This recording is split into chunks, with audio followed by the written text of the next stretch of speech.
everyone, welcome to the Gamers Workshop. We're proud to present our very first episode. It's based on Smash Bros. It's one of my favorite games. We're going to do the top 5 ways to play this game in a more casual kind of way. It's fun, it's crazy, hope you guys like it. Let's start the countdown. Alright, starting down the countdown is number 5, Iron Man Challenge. Iron Man Challenge is where 2 players face off against each other, the entire roster. Each player starts on different sides. You won with Bayonetta, you have all DLCs, the other one with Mario, and you go at it until one player finally reaches the other side and therefore they lose. It's one stock, 6 minutes, you go. It's a great way to play. It's not based on just being good at one character, but being overall good with every character. Of course, not everyone's good with every single character unless, I don't know, you're crazy, but good for you, whatever. But for the rest of the normal people, it's just to have fun, be creative, and learn to have fun with every character, not just one. And sure, your friends may be good with one character, you may be good with one character, but this is more overall, and they will lose unless you're so good that you can take on every single character. You're gonna lose sometime, and then we see who's the better overall character in the game. So, this game takes about like 2 hours to complete because you're going through the entire roster, and depending on how good you are, it can actually be longer. Depends on the battle. But, anyway, number 4. Super Sudden Death Iron Man Challenge. This is more fun. It takes only 10-15 minutes to go through the entire game. And it's more fun because one hit kills. And therefore it's more casual, less competitive, and you basically just hit each other until you die. It's really fun. You basically learn how to read more in this game because you get to actually practice more of trying to land that one hit. Some games can last for minutes just by dodging each other, and then others can just a second. So anyway, it's fun. Characters will like Rosalina like to spam a lot. Other than that, you can actually play. So it's really great. I hope you guys like it. Enjoy number 4. Number 3 on the countdown, Pokemon Masters. This is a game that me and my friends created. It's more of just the story that we put behind it is that the Pokemon Master has a Pokemon, and the Pokemon, after years of abuse, has finally retaliated against the Pokemon Master. So we like to keep the theme that whoever's going to play Pokemon is a Pokemon, and the Pokemon Master can be anyone. But if you want to change it and just be Pokemon can be whoever, you could too. The only rule is that you cannot reflect that you're a Pokemon. Because the Pokemon Master is not allowed to attack at all, except with Pokeballs. They're allowed to throw the Pokemon. Use your Pokemon to attack the other Pokemon. The Pokemon can only attack. Attack and cannot use the Pokeballs. So the Pokemon Master can only just run, jump, evade, and up B for recovery. That's it. The Pokemon can do whatever they want except use the Pokemon for themselves. Other than that, you can do whatever. Pokemon is, however, allowed to grab the Pokeball and throw it off the stage.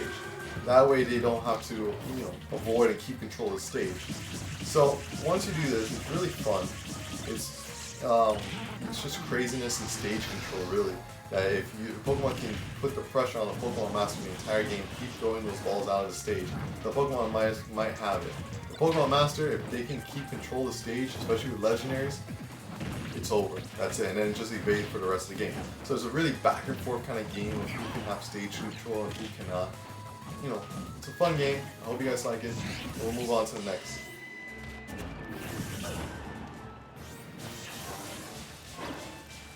Number 2 on the countdown, Confusion. Another game me and my guys created.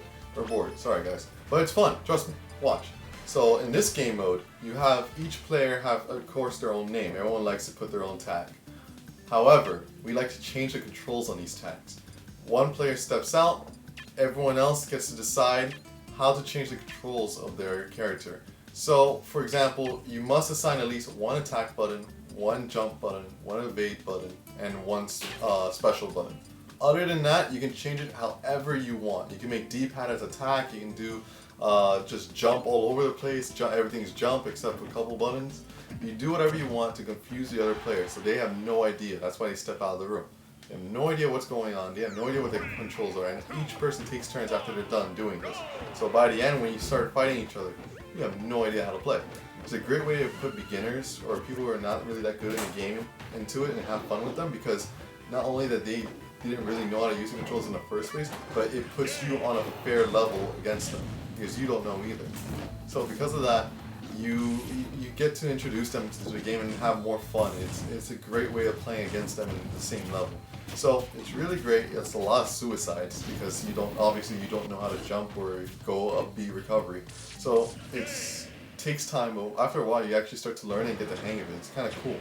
But and then see if you can have an actual serious game with these controls, however ridiculous they are. So it's really great. I hope you guys like it. We'll move on to the next countdown.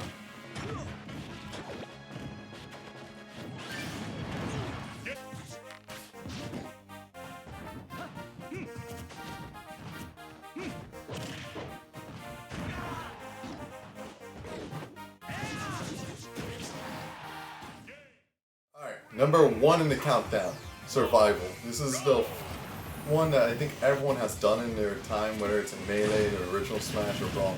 Everyone has done this. It's really fun. It's basically you put stamina on, whether it's 300, 150, 50, or 10. And we'll go down, but right now at 300, it's basically you have a time limit based on your health, and you go at it against each other. This is a great way to play with friends. It's another one that you can add on to it. You can add items, you can add speed, make a 2x speed. You can do a lot to it. It's really fun. You go as much as you want. You can bring in, also this one you can include up to 8 players because it's just all out going at it.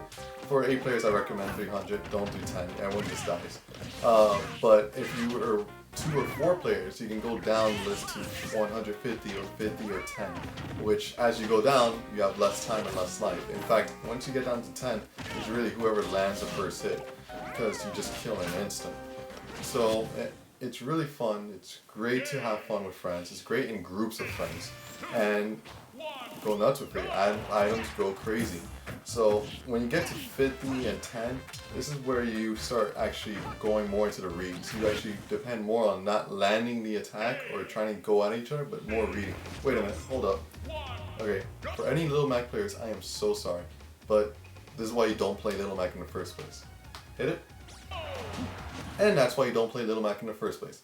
Please don't jump at me when I was a distance zoning player. Anyway, so basically you just go at it. It's a great way to learn how to read people. It's a great way to learn how to just land your hits. It's more about that than just going at each other, unless you're playing 300 level. But either way, it's a great game, great fun. Hope you guys like it.